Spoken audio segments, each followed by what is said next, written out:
Welcome to Narrative Responsibility, a podcast about examining the meta story of your life, how well it is serving you, and how to change it for the better. I'm Elena Wolf, relationship coach and life alignment mentor, and this is this week's New Perspective. Hi there! I'm so glad you're here today. This is episode 53. Whose story is it, anyway? I feel like this is an ethical topic that we all need to consider in the age of social media and content creation. Does your story belong only to you, or do others have any rights over it? Under what circumstances might it be valid to honor or ignore those rights? Are there times when the rights of the society one belongs to might outweigh the rights of the individual persons involved? This question in some ways applies to just anyone who uses social media, especially as those platforms become increasingly surveilled and data mined. But it particularly applies to anyone who creates basically any kind of creative or creative nonfiction work that includes personal stories. Creative nonfiction would be things like blogs, memoirs, podcasts, and sometimes even songwriting or poetry. But also songwriting and poetry might fall under the same aegis as writing novels or short stories, where it's a fictionalized account, but it's still drawing from your personal experiences and emotions.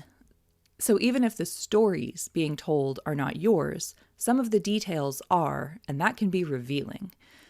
Some authors will write to a certain theme so often that it kind of becomes evidence that that theme is an organizing principle in their psyche.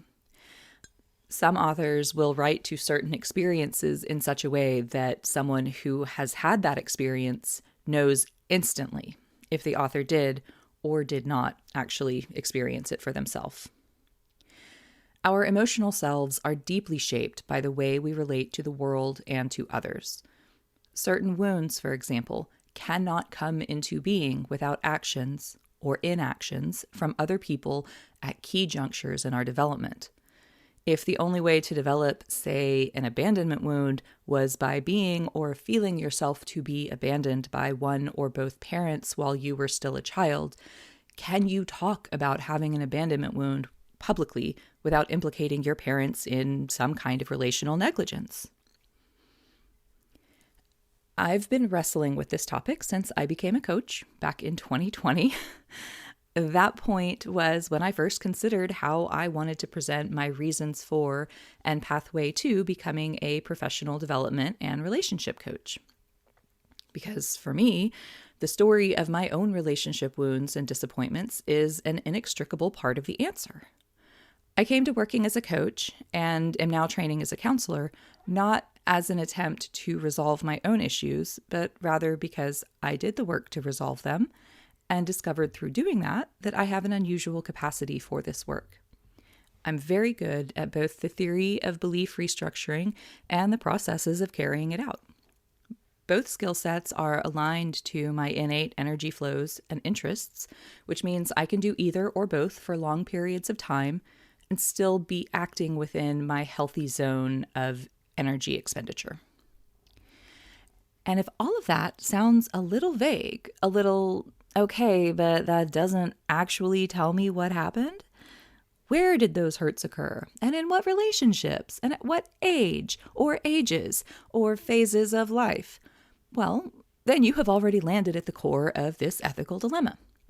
Because as much as I want to be transparent about my life story as a way to instill hope for people who are currently in or have been through but not fully recovered from similar circumstances, the fact is that the stories of my relationships automatically involve other people.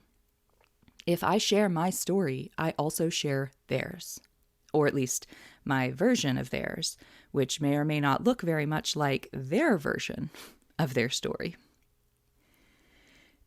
If you listen to my podcast regularly, you already know that I like to pick on myself for anecdotal examples. I do so because I can consent to that. I can choose what to share. I can discern my own comfort level with disclosure, level of detail, how much or how little interpretation I want to put on the bare bones facts, and how much I want to qualify that interpretation versus fact, or how much I want to emphasize the subjectivity of my experience. For a story that only involves me, I don't have to ask anyone else if they're chill with me saying something on air, or worried that someone will be upset about having parts of their life or experience shared publicly without permission. But all of that changes when a story I want to share involves other people, directly or indirectly. Directly would mean they are part of the story. Their actions and choices are clear in the narrative. Indirectly, in this context, is where their absence from a story nonetheless reflects their choices and actions. As an example, in my episode on body image in women, which is incredible, and if you exist in a female body or love anyone who has a female body, I highly recommend you go listen to it. It's called The Female Body as Object. In that episode, I said something like, "Where were our parents?" Because my age group pervasively experienced our parents being oblivious to disordered eating patterns. In that case, I called it out mostly because it was such a common thing for millennial women. But if I had simply told a story of developing an eating disorder with no one around me the wiser, that absence of parental awareness does, or at least should, raise that question. So, yeah, sometimes we can share things about others we are in relationship with, even by omission. What right do I have to publicly disclose information about the private lives of people I know and am therefore in a relationship with? Private here is not necessarily deeply intimate, just the side of life and their personality that I am privy to as a personal connection, rather than what they choose to put in their public profiles or present to strangers or present to people they know only in a public community sort of way. So again, what right do I have to share part of their story? On the other hand, what right do they have over my personal truth and my ability to speak it? All right, I need to insert a massive caveat here. This sense of our story being co-owned with others is one of the pillars that uphold abusive systems. The family doesn't talk about the family to anyone outside of it. The abuser punishes any deviation from the image of perfect couple that they and their spouse present to the world. The exploited worker fears their minor sins, like smoking pot or having a speeding ticket or something like that, will be used to dismiss their account because they're not a perfect victim. The woman who did agree to go up to his apartment and then changed her mind knows she will be blamed for the assault by the people who enforce the system. So I want to be really clear that I do not view silence as respect for the rights of others in those cases, because the reason for the silence is coercive. It is a fear that their very life might be at risk, which is not a condition in which informed consent can meaningfully be given. That silence is survival, not consent. What I mean with this question in this context is about the messier bits of being a human relating to other humans. We all make mistakes and say things thoughtlessly that maybe don't reflect our real intent or care for the person. We all interpret other people's actions through our own biased lens without stopping to verify if it's accurate. And then we might act or tell others about it as if it is the truth. We all do things that we're ashamed of, and we don't always tell other people when we are feeling shame about something. So a story about us that someone else might want to tell that they think is just a funny anecdote might be genuinely humiliating and distressing for us to have told or to have to sit there and listen to again. These are the kinds of situations I mean. Do I have the right to tell a story about my friend without checking first that they would not be humiliated by having that out in public, regardless of whether I use their name?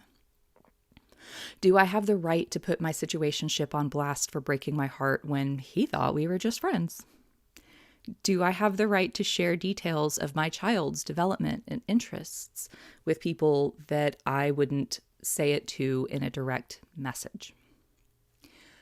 For relationships that are current, ongoing, and based in mutual authenticity, seeking and receiving permission to share is easy enough to be a non-issue. But what about relationships that do not meet those criteria? People I no longer have connection with, for example, or people with whom I do not feel I can safely share my truth. People who might be hurt either emotionally or socially by the truth of how I experienced them, with whom I feel no need to address that past directly. In some cases, I cannot ask permission without damaging the infrastructure of my own peace, whether that is built from no contact or having let the past go in order to retain current goodwill. Whose rights have priority in those cases? Or what value or principles or other metric might one use to make the decision about whether to share and what? I don't really think this is a question with a clear answer. But some questions teach us more from the asking than from the resolving, and I personally feel like the ethics of this one are worth exploring for that reason. It's a thought and values exercise that you can run on your own life and your own relationship with sharing, whether we're talking about social media sharing or interpersonal conversations or some kind of art that you create and publish. Your answer is likely going to be different from mine, and that does not make either of us right or wrong. It simply means that we look at the same information with values that are weighted differently. Fundamentally, I believe that having more awareness of the values we hold and their relative importance to us is just generally beneficial to making decisions. That awareness helps us feel clear on what the right, or at least the more right, course of action is for us. Being clear and deliberate in our choices helps us behave in ways that do not cause regret or shame later. The rest of this episode, then, is going to be me wending my way through various lenses of ethics and values and implications that I have considered with respect to this topic. Your task is to listen to the options, take what works, and leave the rest. I want to start by clarifying that I am talking about ethics in its broadest sense, which means looking at how the topic is handled in the philosophy world. This is a differentiation in intent from professional ethics, which are very much about the applied use of a code someone else already wrote.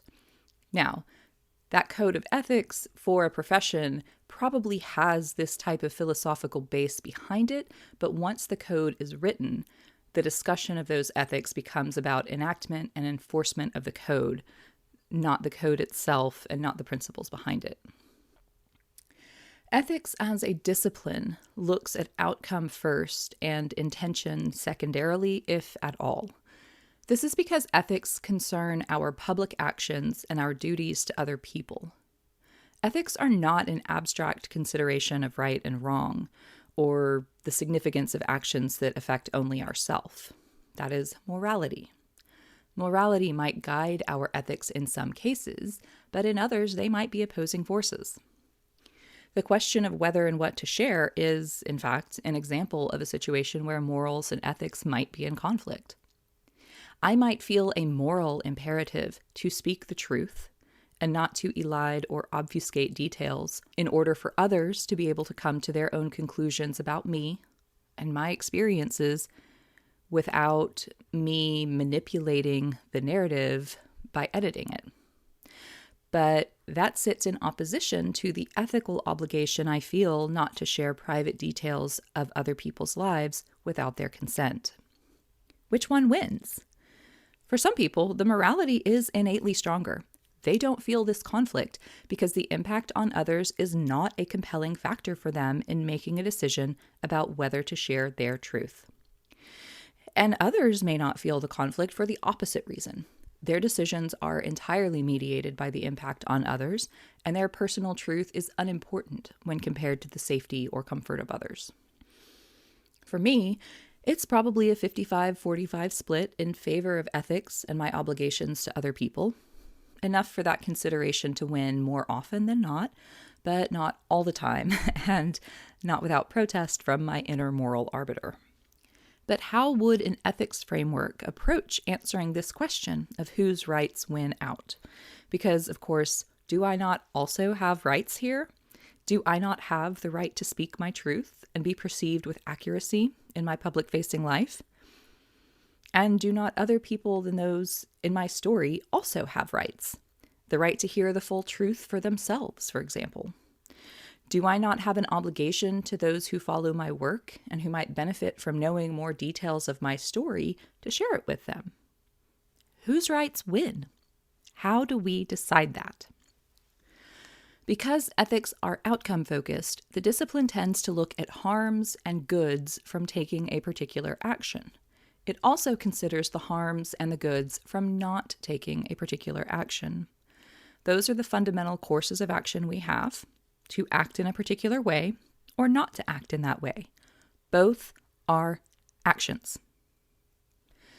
So that combination of harms and goods from acting and from not acting creates an 8-square matrix of questions to ask for literally every person involved or potentially affected by the action.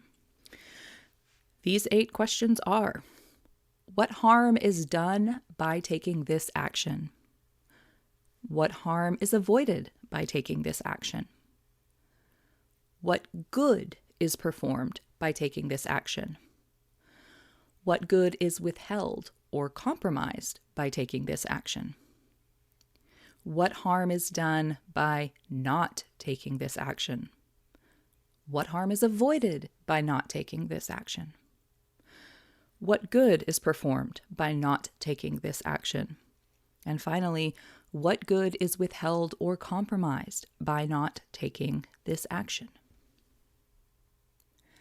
Some of the answers to these questions will be mirrors to each other, while others will offer novel information.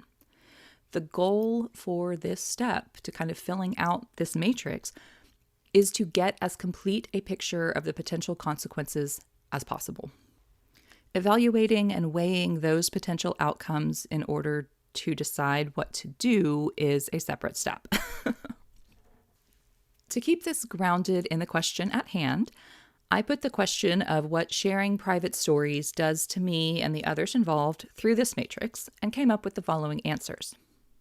Note that essentially the question I asked myself was not purely what happens if I share the story, but also what conversation would inevitably occur if the person or persons involved heard that episode or heard that story from someone else that we both know who listened to that episode. So the first question: what harm is done by taking this action? To others, potential pain or embarrassment, a sense of a boundary violation or a trust violation, potential harm to their social reputation if something about my story contradicts how they like to present in public. To me, potential relationship damage, rejection, or abandonment, and too much vulnerable information about me being publicly available. Those are the harms done. So what harms are avoided by taking the action? Well, to others, continued ignorance of the impact of their actions and choices, and to me, continued caution about what I disclose in public and how I present myself in certain relationships. Those are the harms that we avoid if we take this action. What about good? What good is performed? For others, maybe an opportunity to self-reflect, a chance to share their side of the story with me, maybe on the other side of that conversation, having a relationship with me with more truth in it. And for me, the chance to be open and honest in certain relationships where that currently feels not possible. And it might be also relief from constantly calibrating my self-expression, or relief from the ongoing anxiety that I'll somehow accidentally speak an uncomfortable truth in front of them? What about goods withheld or compromised? For others, well, their emotional comfort and maybe some illusions about themselves. For me, my privacy might be compromised, and my narratives might be questioned by others in ways that would recreate harm or cause distress. Okay, so let's look at the not acting side of things. What harm is done by not taking this action?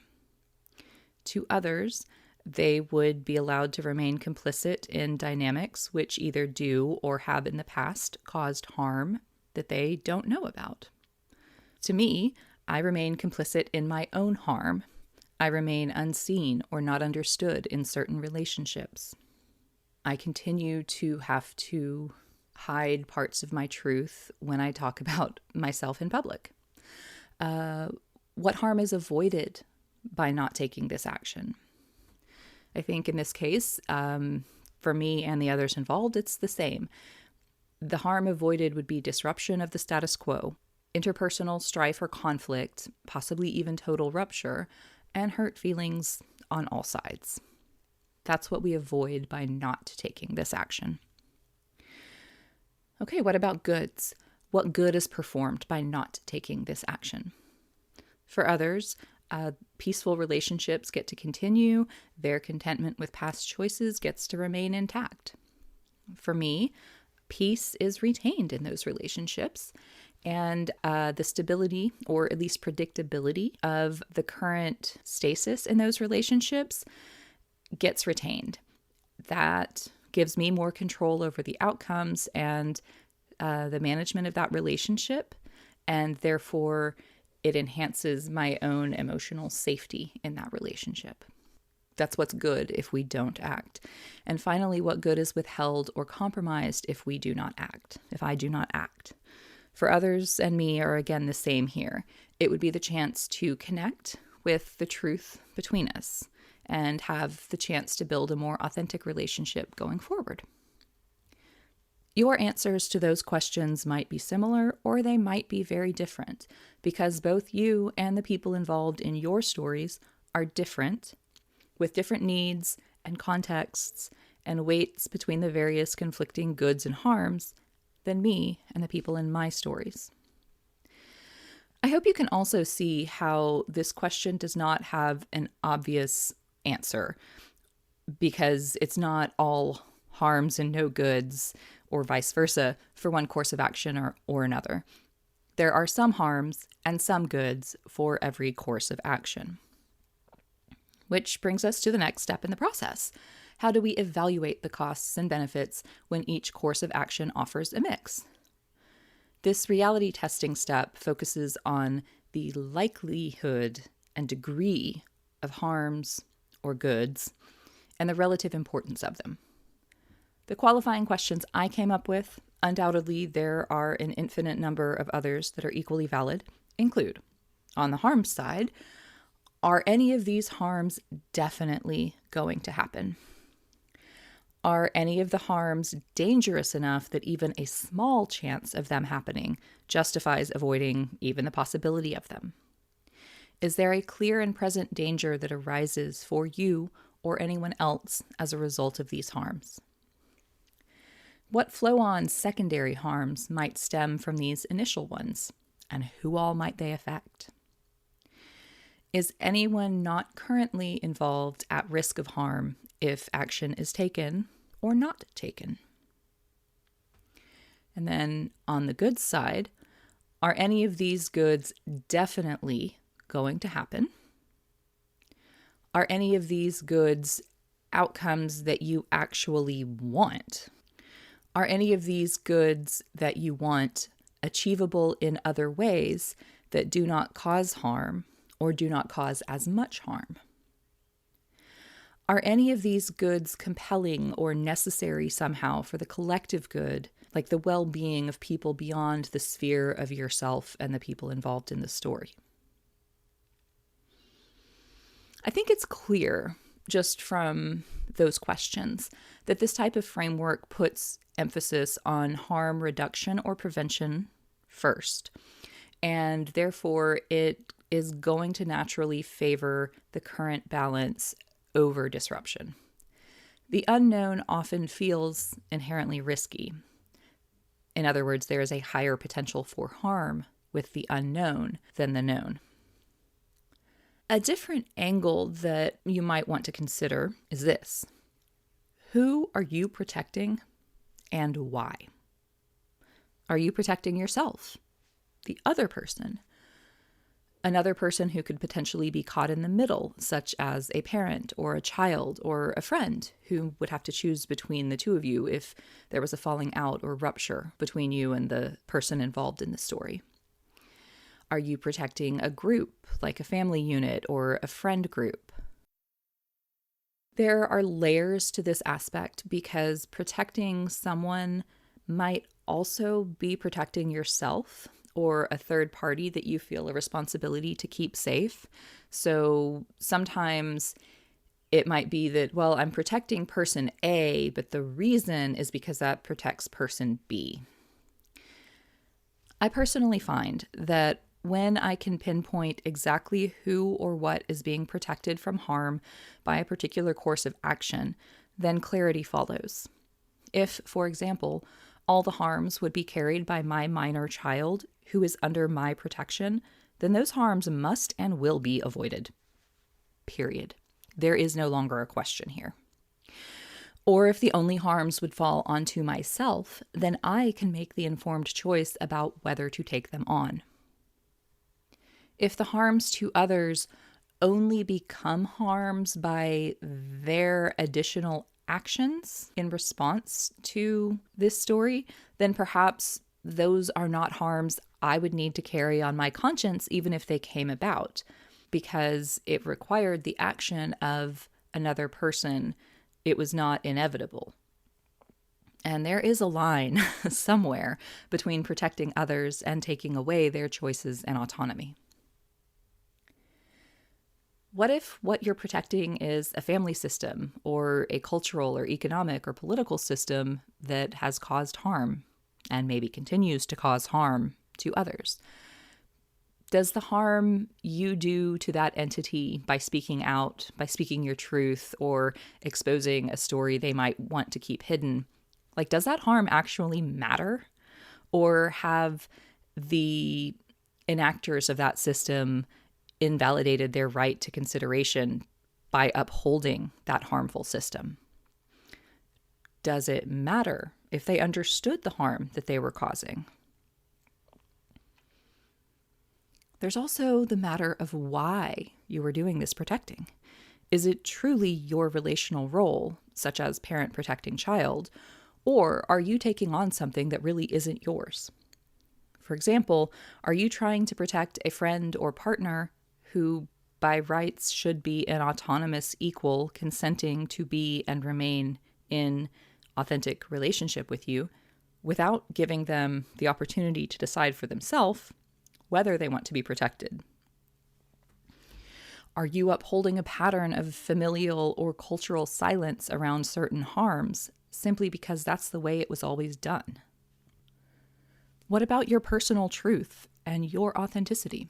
Is navigating this potential harm allowing you to operate as your most authentic self, or does it require you to perform a particular part?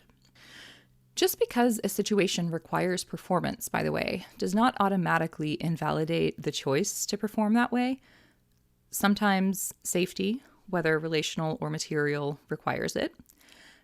Sometimes it is a useful tactic to get to a larger goal that is in alignment with your overall authentic living. But it's worth being aware of that you have to perform and using that as a lens for discernment. If you are performing versus just being, are you certain it is necessary? Or have you simply never questioned the necessity of that performance? Perhaps it was necessary at a time in the past, but no longer is. Or perhaps there are ways you can mitigate the harms of no longer performing such that you can be authentic instead. Why is authenticity an ethical concern? Well, for one thing, in the grand ethics schema of whose rights matter, yours do get to be taken into consideration. There is an emotional and energetic cost to behaving inauthentically that can reach a level of harm in the right circumstances. Beyond that, however, I believe that we have a duty to one another to be as authentic in our relationships as possible, except where doing so would cause unnecessary or unproductive harm. Our authenticity in relationships allows us to have true immediacy with others, where both sides are bringing their truth to the connection rather than a performance. Immediacy drives acceptance and intimacy, both of which are necessary for us to feel like we belong to and with others. And belonging is a basic emotional need for human beings, one which American society is kind of built on withholding from a majority of us. Additionally, being grounded in our inner truths help us dismantle the beliefs and behaviors that we observed as children and kind of unthinkingly took on as our own. Being authentic in our relationships with others gives them permission to be authentic in return with us. And that is what allows both people to have genuine informed consent to the relationship, because you can't have informed consent if you are in a relationship with somebody's mask, with somebody's performance. You just can't. So in some ways, behaving inauthentically in our relationships is a baseline violation of the rights of other people to accurately consent or not to being in relationship with us. Additionally, being grounded in our inner truths help us to dismantle the beliefs and behaviors that we observed as children or were taught explicitly and took on as our own.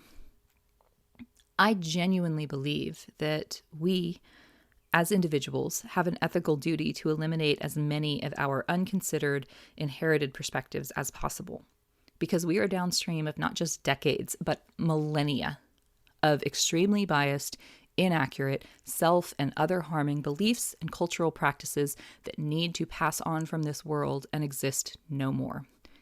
They're archaic, they belong to another time, they are barbaric, and we do not need them. We do not need to carry them into the future. In fact, they will prevent us from building a future where we actually survive as a collective. So, yeah, in the interest of the ethical position of harm reduction, being our authentic self as much as possible helps reduce the load of harm that is currently held and perpetuated by our cultural programming. It reduces the amount of harm that other people have to experience to be in relationship with us. Now, again, whether the particular moment of authenticity, of sharing that particular story, is safe for you or others, whether on balance it is bringing more harm or more good, that answer is going to be determined by your unique circumstances, your risk evaluation, and the balance of values that you hold between personal and collective impacts. Does your story belong only to you, or does it also belong to the other players in it? For me, the current answer to that question seems to land in favor of protecting others from emotional pain that I see as having little to no benefit. There is no guarantee that the relationships would even continue, much less be improved by my disclosures, my authenticity about the past. Because I and the others involved in those relationships continue to benefit from them, I make the choice to protect the good that currently exists. I am valuing that good over my own truth in these cases. Your conclusion might be entirely different. The important point here is that whatever action you do or do not take is undertaken deliberately as a result of real consideration to the harms and goods of all paths for you and for others. Next time, I'm going to talk about a few ways to get around this ethical standoff and what the real value in telling your story even is. But for today, that's all I got. Thank you so much for being here. If you want to know more about my work, you can check out thepatternbreaker.com. You can support this podcast and help it grow by leaving a review, by sending it to a friend or family member, by joining my Patreon, patreon.com/narrative responsibility. And until next time, what part of your story are you going to take responsibility for this week?